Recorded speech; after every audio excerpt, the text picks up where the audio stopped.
I was the one who divorced my husband when he was spiraling years ago, and it still hurts years later.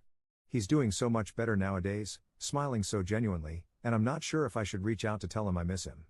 Posted by you/emptyad2301. I, 35M, divorced my husband, 36M, 3 years ago. And God, I miss him. I asked for a divorce for a few reasons, the biggest being that his depression got exponentially worse day after day, and he refused to seek treatment. Sometimes, he wouldn't even go to work and ended up getting fired from his job. I stayed with him for so freaking long, praying that one day he would start trying to get better.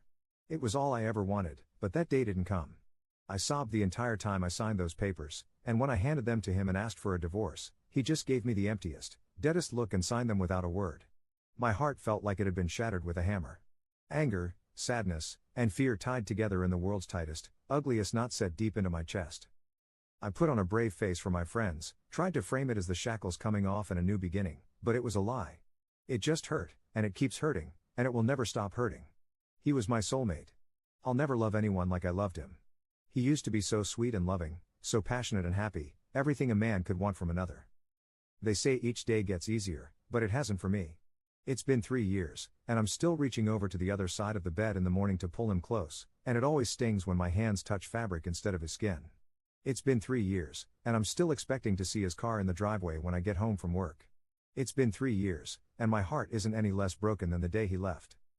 I've been stalking his socials, I'll admit. He's been getting back to the gym, started meds, and I see him smiling so genuinely in these photos. He looks so incredible. Maybe if I had just waited, he would have changed his mind and gone to a doctor like he is now. Or was it me that held him down? Was I making it worse? I hope not. I want to go over to his place, just fall into his arms, and beg him to take me back. Maybe he's wishing the same thing about me.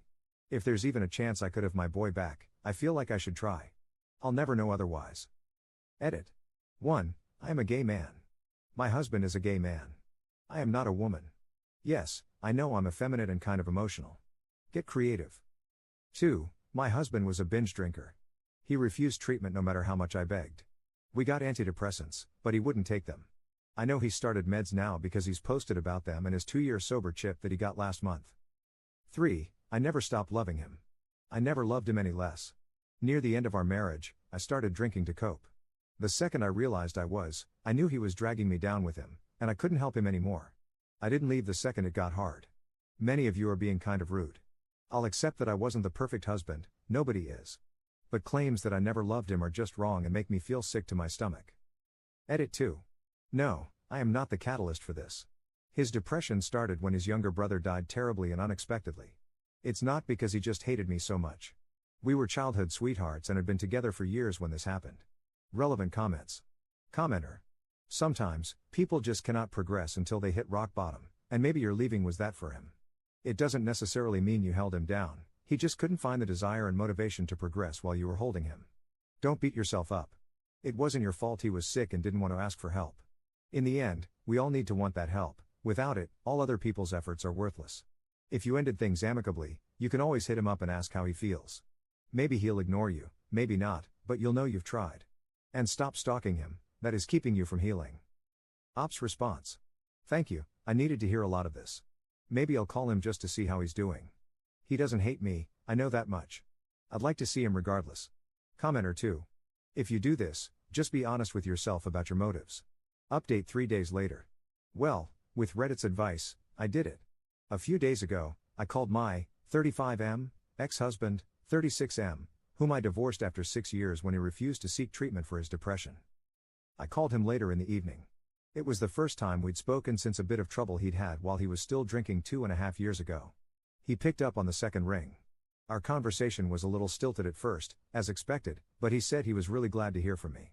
We ended up meeting for coffee yesterday, as so many of you suggested. I'll admit, it was kind of hard to see him, but in a good way. He looked so much better than the last time I had seen him, but he looked exactly like the man I married. He had lost a ton of weight, he gained about 75 pounds during his struggle with depression, and before some jerk says so, I didn't leave him because of his weight gain. He looked way healthier and very put together. I'll just say it, he looked incredibly hot. What made it hard was that I couldn't kiss him hello like I used to. But God, the way his eyes lit up when he saw me, I barely needed to. We got our coffee and sat down, and he updated me a little on his life over the last 3 years. What really turned his life around was, in part, the divorce, but more so a DUI. Nobody was hurt, he was caught a few blocks from his apartment. Since then, he's gone to rehab in Al-Anon, gotten his license back, and had to use a breathalyzer whenever he started his car for a while. He hasn't had a drop of alcohol since, and I told him I was so freaking proud of him.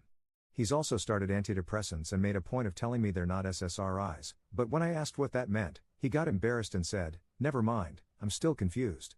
Bottom line is, they've been helping him, he's back to being a gym rat, and he's almost completely turned his life around. This was around the point I started tearing up. It just felt so good knowing he was okay. Better than okay, he was good. I also apologized to him for not sticking by him. He cut me off and said I had nothing to apologize for. He was a wreck, and I was being dragged down with him. That also felt good to hear. I apologized for not contacting him much over the last 3 years. That apology, he accepted. He had been dating someone for a few months, too. He broke up with him after the guy tried to get him to drink on New Year's. He seemed dismissive of him. Guess it wasn't too serious. We got up and went on a walk after a few hours, and I think we both realized it felt like a first date. I'll admit, I had to stop myself from trying to hold his hand a few times. We ended up sitting on a bench in a nearby park, and I confessed. I told him I missed him more than anything, that I never stopped loving him, and that if he wanted to, I'd love to try again, from the beginning this time. We'd go to couples therapy, keep our heads above water, and take it slow. He was quiet for a minute before he told me something. He said he was doing better now, but there may be a time when he sinks low again. Depression isn't easily cured, and he was far from cured. He still had bad days, but there would be one difference: he promised he would never stop trying to improve. He was never going to give up like he did before and refuse to neglect me like he used to. If I was willing to accept that truth, he was willing to try again. I agreed, and he pulled me into an embrace and snuck a kiss on my temple. You know when it's the first warm day of spring after a cold, harsh winter, and the soft breeze and basking sun hit your skin at the same time? It felt something like that, to the 1000th degree. After a while, he walked me back to my car and squeezed my hand goodbye, and the second I got inside, I started sobbing like a baby. Happy tears, though. I'm currently sitting in bed, kicking my feet like a teenage girl, texting him back and forth to schedule an actual date. He said he'd plan everything and try his best to make up for the birthdays and anniversaries he missed. He said it would knock my socks off. What a dork. I love being in love. Not gonna lie, this is gonna be a bit hard to explain to my friends and family. Not looking forward to those conversations, but right now, I don't care. My man loves me. Thank you to everyone who had kind words to say and all the people who messaged me with sympathy and advice. I hope we all find happiness and love if we want it. I never would have made the leap if you all hadn't encouraged me. Best of luck to all of you, and sorry for the overly flowery language. Relevant comments. Commenter. Could the SSRI thing be a reference to how side effects are sometimes related to sexual performance with antidepressants? I'd imagine it makes a man embarrassed, lol. But this is so cute, I started getting so happy for you. Ops response. Oh my god, that is what he meant, isn't it?